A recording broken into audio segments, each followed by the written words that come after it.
అందరికీ నమస్తే. సీదా హెడ్లైన్స్.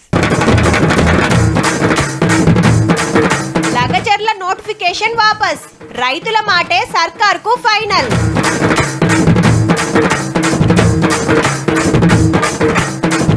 సారే తెచ్చిండట తెలంగాణ, తలుస్తలేరు అమరులనైనా.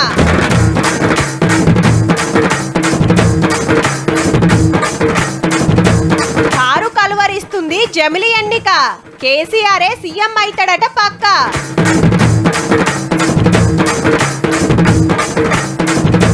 కాకినాడ పోర్టులకెళ్లి రేషన్ దందా, ఆఫీసర్లను నమ్ముంటేనట గోవింద.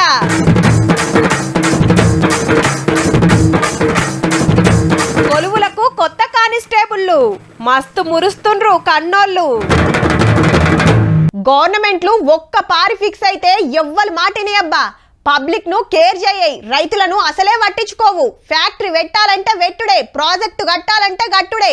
ఊర్లను ముంచుతారు, జనాలను గెదుముతారు. కాదు కక్కసం అంటే లాఠీలలేస్తాయి. మళ్ళా ఎంత కొట్లాడినా కోర్టులకు పోయినా ఏరేటోళ్ళు ఏదనుకుంటే గదే ఏసి తీరుతారు ఏదేమైనా. కానీ ఇదంతా అప్పుడు, ఇప్పుడు తరిక మారింది. మళ్ళా లగచర్ల రైతుల పోరాటానికి సర్కార్ దిగొచ్చింది. భూములు తీసుకోవడానికి ఇచ్చిన నోటిఫికేషన్ వాపస్ తీసుకున్నది. ఇవాళ వికారాబాద్ జిల్లా దుద్యాల మండలం లగచర్ల 580 మంది కాంచెల్లి 632 ఎకరాలు కావాలని 3 నెలల కిందట నోటిఫికేషన్ వచ్చింది. జాగలకు మంచి రేటు కట్టిస్తాము, ఫార్మా కంపెనీ పెడతాము, జాబులు వస్తాయని ఎంత చెప్పినా పంటలు వండే భూములు ఇస్తానికి ఒప్పుకోలే పబ్లిక్.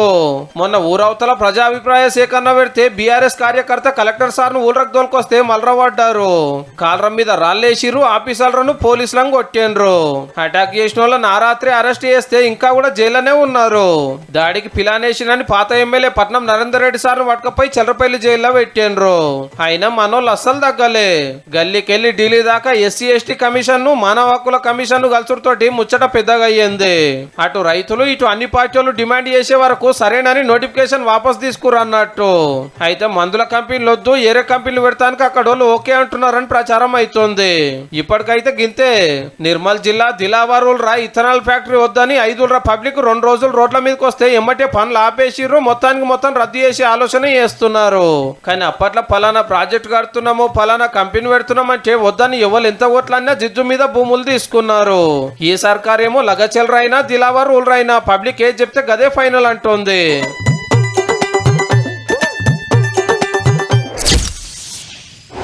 తెలంగాణ ఉద్యమం అనగానే 1969 కాల్పులు, 360 మంది బలిదానాలు, తెలంగాణ జనసభ, తెలంగాణ డిక్లరేషన్, తెలంగాణ జన పరిషత్, ఉద్యమాలు, పోరాటాలు, కవులు, కళాకారులు. అప్పుడు జరిగింది ఒక ఎత్తు అయితే మనం చూసింది చేసింది ఇంకో ఎత్తు. పాత 10 జిల్లాలు 3.5 కోట్ల మందిని బరి గీసి కొట్లాడితే మన రాష్ట్రం మనకు వచ్చింది. ఎన్నో పోరాటాలు జరిగితే ఏనాడు ఏది యాద్ చేసుకునే రోజు లేదు. కానీ దీక్షా దివస్ అయితే గొప్పగా వేసిండ్రులా.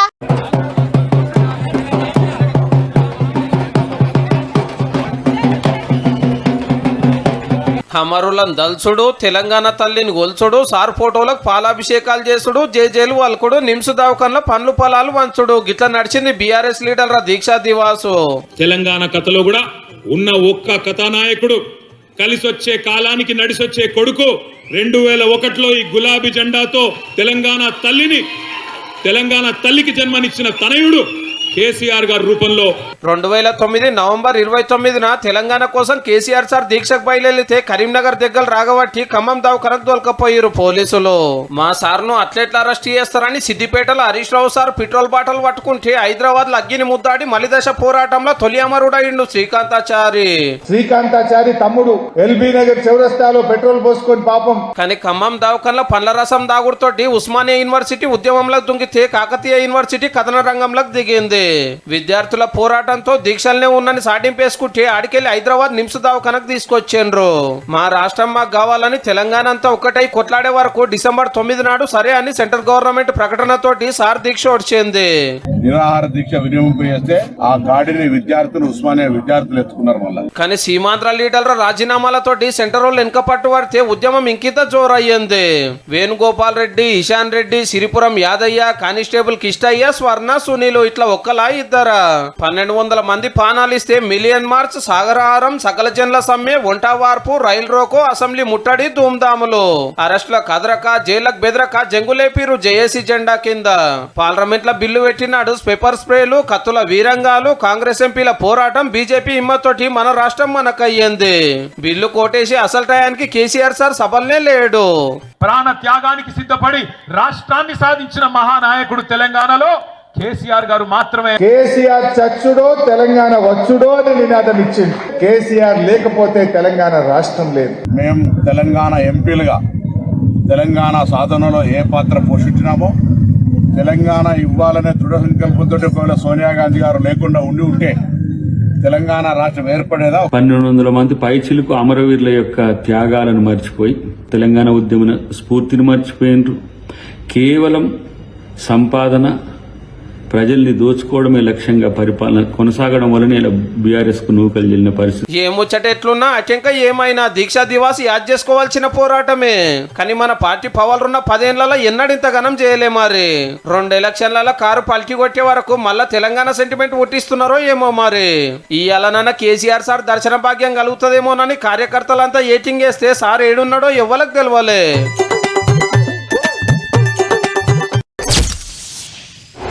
ఓ పెద్ద షిప్పు పోర్టుకు దూరంగా ఆగుంటది. ఇటుకెళ్ళి చిన్న చిన్న పడవలల్లా సరుకు మోసుకపోతారు. దగ్గరికి పోగానే ఆడికెళ్ళి మీదికి లోడెత్తుతారు. గన్నులు బాంబులు డ్రగ్స్ గంజాయి ఇట్లా శాననే ఉంటాయి. ఆఫీసర్లకు మతలవు తెలిసేలోపే ఏడికి చేరాల్సిన సరుకు ఆడికి చేరుతుంది. ఏడన పోతానా మతలవు దొరికితే పట్టుకుంటారు. గీసంటి సినిమా సీన్లు మస్తుగానే చూసినాం. సేమ్ ఆంధ్రాల సుత గదే నడిచింది. ఇక లైన్లకు ఎవరు వచ్చిండ్రో చూడుర్రి మరి. సారు సముద్రం మీద షికారు చేస్తలేడు. కోపిన్ బియ్యం మాఫియా పని పడటానికి పోతుండు. 100 కాదు 150 కాదు 640 టన్నుల రేషన్ బియ్యం ఇలువ 6.5 కోట్లట. సాటుగా కాకినాడ పోర్టుకెళ్లి షిప్పులకు ఎక్కించి బయట దేశాలకు తీసుకుపోతున్నారు. జర్ర అయితే ఆఫ్రికాకు షిప్పు చాలా అయ్యేదుండే. మతలాబ్ తెలిసి ఆఫీసర్లు అట్కాయిస్తే చిన్న సీఎం పవన్ సార్ పోయి రేషన్ బియ్యం దందా కథ ఏందో అరుచుకొని వచ్చిండు. డ్యూటీలో లాపర్వా చేసిన ఆఫీసర్లకు ఫోన్లనే వార్నింగ్ ఇచ్చిండు. ఎస్పీ కనిపించాడు ఇక్కడ. Very strange. SP takes a leave. Exactly నేను వచ్చే టైంకి ఎస్పీ సెలవు తీసుకుంటాడు. బాగుంది కదా. గింత బాజాప్తా బియ్యం పట్టుకపోతుంటే పోర్టు సెక్యూరిటీ ఏం చేస్తున్నారని గరమైండు. మారిటైమ్ సెక్యూరిటీ ఎక్కడ ఉంది? మారిటైమ్ పోలీసింగ్ ఎక్కడ ఉంది? ఈ పోర్టు ఫ్రీ ఫర్ ఆల్ అయిపోయింది. ఉగ్రవాదులు కసాబ్ లాంటి ఎలా వచ్చాడు? ఎక్కడ మనకి కరాచీ నుంచి బోట్లో వచ్చి కాల్ చేశాడు. చూస్తుంటే సారు హోంశాఖ చేతులకు తీసుకునేదాకా ఎవ్వరు చక్కగా డ్యూటీలు చేయొద్దని డిసైడ్ అయినరా ఎట్లా?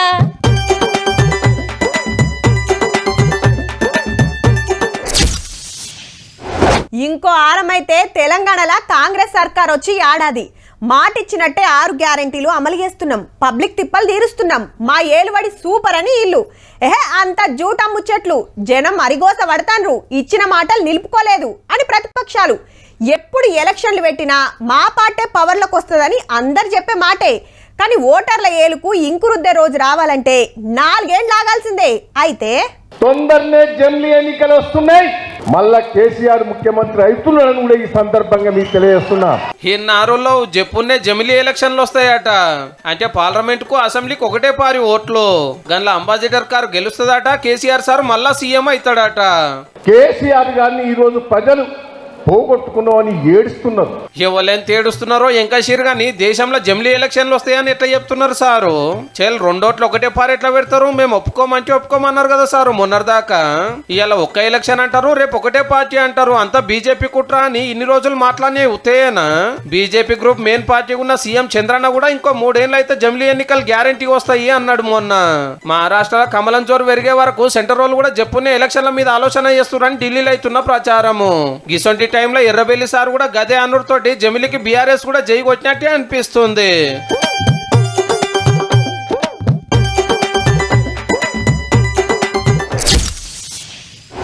అరే మెల్లగా మాట్లాడరా నాయన, గోడలకు చెవులుంటాయి అంటుంటారు. అంటే సాటుకుండి ఎవరన్నా వింటారని బుగులన్నట్టు. ఇక ఫోన్లు మాట్లాడేటప్పుడు చుట్టూ 4 ఉంటే జరంత అసంటకు పోయి మాట్లాడతారు. మంచి చెడు అందరికి చెప్పేటి చెప్పకూడని ఎన్నో సీక్రెట్లు ఉంటాయి. మరి మన ముచ్చట్లు పక్కోళ్ళింటే ఎట్లా? ఇక ప్రభాకర్ రావు గారు పర్మనెంట్ గా అమెరికాలో సెటిల్ అయితానికి ప్లాన్ వేసినట్టే. ఇండియాకెళ్ళి బతకొచ్చినా నన్ను ఏడికి పంపొద్దని అక్కడ కోర్టులో పిటిషన్ వేసిండు. నాకు పానం మంచిగా లేక కొడుకు దగ్గర రెస్ట్ తీసుకుంటుంటే ఎంక్వైరీ పేరు మీద తెలంగాణ సర్కార్ సతాయిస్తున్నదని కోర్టుకు పోయిండట. సార్ ఎవరో తెలుసు కదా, కారు సర్కార్ ఫోన్ ట్యాపింగ్ టీమ్ కు పెబ్బ. ప్రతిపక్ష ఎమ్మెల్యేలు ఎంపీలు ఆఖరికి హైకోర్టు జడ్జిల ఫోన్లు కూడా ఇన్నాడట. మరి మీదికెళ్ళి ఆటలు రొచ్చుడు సారా అమలు చేసుడు. మునుగోడు ఉప ఎన్నిక అసెంబ్లీ ఓట్ల టైంలా ఇంకింత జోరు చూపించిండ్రు. సర్కార్ మారంగానే సార్ అమెరికాకు జంపు. ట్యాపింగ్ టీమ్ కు నంబర్లు ఇచ్చిన పాత బీఆర్ఎస్ ఎమ్మెల్యేలను పిలిచి ఎంక్వైరీ చేసి నడుస్తున్నది. ఇప్పుడు జప్పునే అమెరికాలో ఉన్న ప్రభాకర్ రావును పట్టుకొచ్చే పనులు ఉన్నారు. గా పని రువ్వాడిగా పెంచే వరకు అరెస్ట్ బుగులు పట్టుకున్నదేమో. మరి మొన్నటిదాకా పెద్దసారి చెప్తానే చేసిన జప్పునే ఎంక్వైరీకి వస్తా అని మతలా పంపి ఇప్పుడు అమెరికాకి వెళ్ళి తీసుకుపోవద్దని కోర్టు కురికేండు. పోలీసులు ఏం చేస్తారో గానీ ప్రభాకర్ రావు గారు పట్నం వస్తేనే అసలు పనివంతులు బయట పడేది.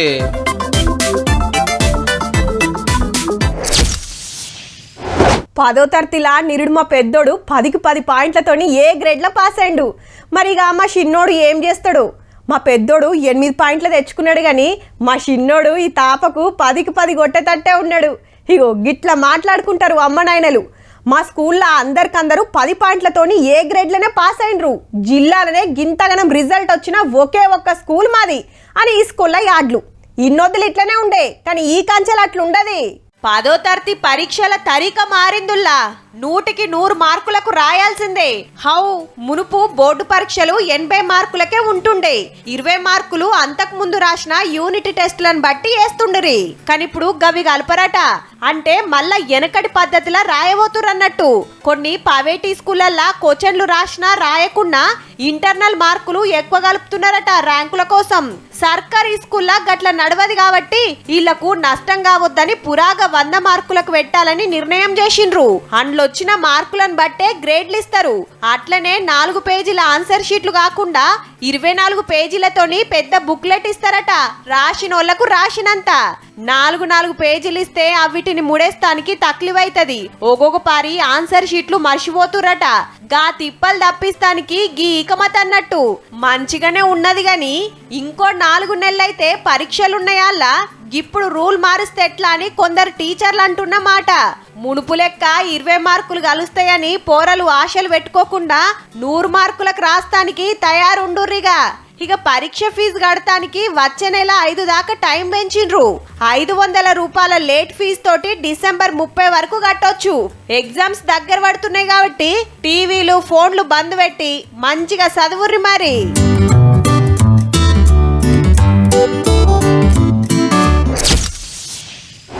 ఊర్లకెళ్ళి పట్నం వచ్చుడు ఒగెత్తు అయితే పట్నంలో పోవాల్సిన జాగలకు తిరుగుడు ఇంకో ఎత్తు.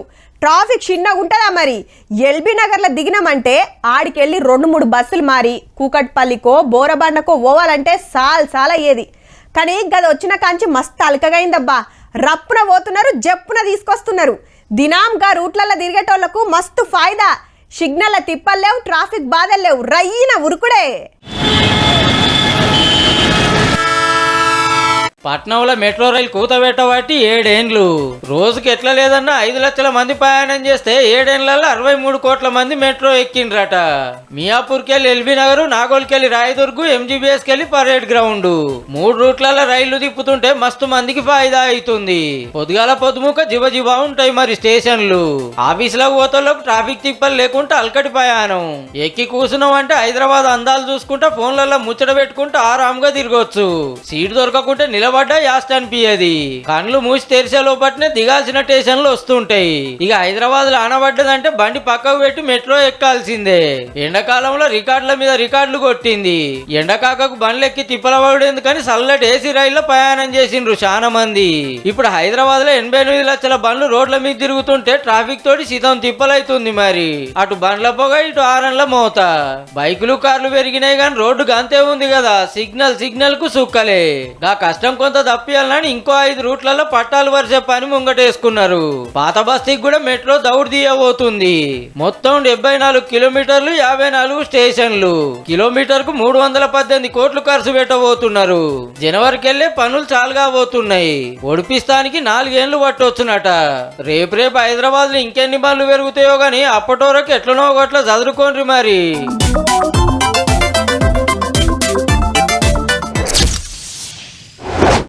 అనుకున్నా ఇయ్యాల కూడా ఈయన వార్త ఉంటుందని అనుకుంటూనే ఉన్నా రానే వచ్చింది. ఏం చేస్తాం, సారు జోరు అట్లుంటది. ఇక అరెస్ట్ అవుతాడు, రాజమండ్రి జైలుకు పోతాడు, అయినట్టే పోయినట్టే అని అందరు అంటుంటే ఆయనేమో పరాకతిగా కూకొని కాఫీ దాక్కుంటా ఇంటర్వ్యూలు ఇవ్వబట్టే. వర్మ గారి గురించే చిక్కడు దొరకడు సినిమా చూపించుకుంటా పట్టుకోరి చూద్దామని సవాల్ చేస్తున్నట్టే ఉంది పో. ఆంధ్ర పోలీసులు 6 రోజులే మరి వర్మ సార్ను దేవులాడబట్టి 2 స్పెషల్ టీములు 2-3 రాష్ట్రాలు తిరిగినా డైరెక్టర్ గారు జాడబట్టలే ఇదివరకు దాకా. అట్లని గాలి మోటార్ ఎక్కి ఏరే దేశం చెక్కేసిండా అంటే ఈడనే ఉన్నా అని బాజాప్తా వీడియోలు పంపిస్తుండు, అడిగిన వాళ్ళకి ఇంటర్వ్యూలు ఇస్తాండు. అరెస్ట్ చేసి క్వశ్చన్లు అడుగుదాం అనుకున్న పోలీసులకే ఉల్టా క్వశ్చన్లు ఇస్తుండు సోషల్ మీడియాలో. అప్పుడు నేను పెట్టిన పోస్టులో తప్పు లేదు, రూల్స్ ప్రకారం కరెక్ట్ ఉంది, నా మీద కుట్ర చేస్తాండ్రు, దొంగ కేసులు బనాయిస్తాండ్రు అనుకుంటే ఏ సెక్షన్ ఏం చెప్తుందో వివరంగా రాసుకొచ్చిండు. ఒక్క పోస్ట్ మీద గిన్ని కేసులా? నేనేం పరారుగాలే, పోలీసులే నా కాడికి వస్తలేరు. ఒకళ్ళు అరెస్ట్ చేసినా జైల్లో కథలు రాసుకుంటా నాకేం ఫరక్ పడదనబట్టే.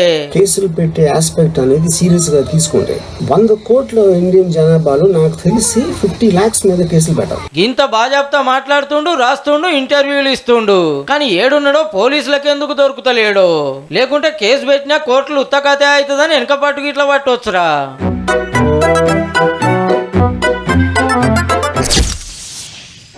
చిన్నదో పెద్దదో సర్కారు కొలువు కొట్టాలని బొచ్చడు మంది ఏండ్లక మనం చెమట తీస్తుంటారు. నోటిఫికేషన్ వచ్చిందంటే దరఖాస్తులు లక్షలనే ఉంటాయంటే చూడుర్రిగా. అంతమందిని దాటేసుకుంటా కొలువు కొట్టాలంటే ఫోన్లు పక్కకు పెట్టి ఇంటోళ్లకు దూరం ఉండి తెల్లం దాకా పొద్దుం దాకా చెమట తీయాలి. అంతా వేసినా వస్తుందన్న గ్యారెంటీ ఉండదు. కొలువులు 100లనాయే, రాస్తోలు లక్షలనాయే. గంత మంది పోటీని తట్టుకొని జాబ్ కొట్టుడంటే చిన్న ముచ్చటేం కాదు మరి. యూనిఫామ్ లో లెఫ్ట్ రైట్ కొట్టుకుంటూ వచ్చి అమ్మా నాయనలకు సెల్యూట్ కొట్టిండ్రు. టోపీ తీసి నెత్తిలో పెట్టి దీవెనార్తి తీసుకుంటుంటే కన్నోళ్ళ కళ్ళల్లో నీళ్లు గిర్రున తిరిగినాయి. TGSPF కానిస్టేబుల్ వీళ్ళంతా కష్టం చూస్తే దుఃఖం వచ్చింది. కష్టపడ్డందుకు దేవుడు సాయం చేసిండు. అందరి ఫెయిల్ అయింది అటెంప్ట్ చేసి, చాలా బాధపడిండు. ఇప్పుడు వచ్చింది, హ్యాపీ, చాలా హ్యాపీ. గీ అమ్మ చూడండి, కొడుక్కు పాయిరంగా ముద్దలు కలిపి తినబెడుతుంది. చాలా వ్యతిరేకం ఏం లేదని చేసిరు సార్ మమ్మల్ని. మేమేం లేను. కొలువు కొట్టిన సంబురంలా అటు ఇంటోళ్ళు ఇటు కానిస్టేబుల్ అన్నలు ఇన్నేళ్ల కష్టాన్ని గిట్లా యాడ్ చేసుకున్నారు. వాళ్ళు కూడా కష్టపడుకుంటారు. చదువుకునే టైంలో చాలా కష్టం, అంటే వాళ్ళు కూడా వ్యవసాయం చేస్తూ మనీ ఇట్లా పంపించడం చాలా కష్టం ఉంది. ఇప్పుడు ఎకనామికల్ నా ఫ్యామిలీ నేను చూసుకునే భరోసా వచ్చింది నాకు. అమీన్పూర్ లో ట్రైనింగ్ అయిన 265 మంది TGSPF constable passing out parade నడిస్తే మంత్రి శ్రీధర్ బాబు సార్ వచ్చి గౌరవ వందనం స్వీకరించి టాలెంట్ చూపించిన వాళ్లకు మెడల్స్ ఇచ్చిండు. హైకోర్టు, అసెంబ్లీ, ఆసుపత్రులు, రిజర్వ్ బ్యాంక్, రక్షణ శాఖ సంస్థలనే కాకుండా సెక్రటరియట్ సంబంధించిన భద్రత కూడా మీ చేతిలో. హారం కిందనే 8,000 మంది కొలువుకెక్కితే ఇప్పుడు వాళ్ళు పబ్లిక్ కు సెక్యూరిటీ ఇస్తే వీళ్ళు సర్కార్ ఆస్తులకు సెక్యూరిటీ ఉంటారన్నట్టు.